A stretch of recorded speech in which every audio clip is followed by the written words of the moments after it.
अस्सलाम वालेकुम जी, की हाल है? ठीक हो? खरीत है? जिस तरह के पहले वीडियो बना रहा वहाँ अच्छे परिंदों का शौक करा रहा थानू, अच्छे मोरां का शौक करा रहा।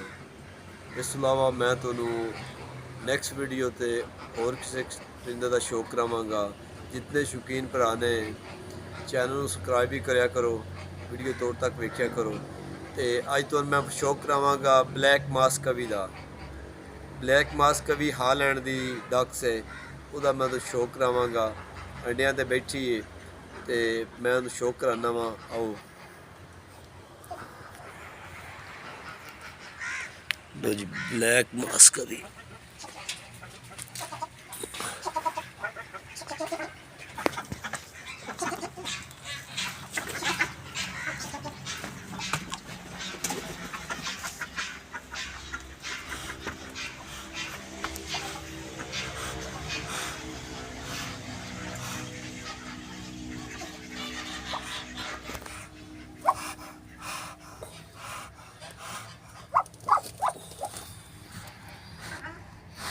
है जी। ब्लैक मास्क भी बैठी अंडिया ते।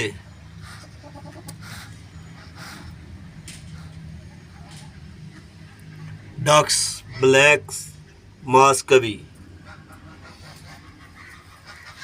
इनू बैठे रहने देने।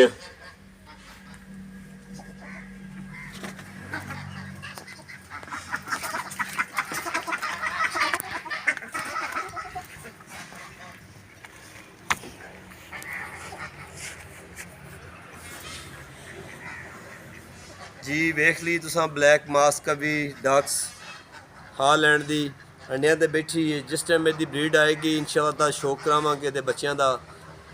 साडी वीडियो तौर तक वेखो, चैनल सबसक्राइब करो तो दुआवां याद रखना जी। अस्सलाम वालेकुम जी।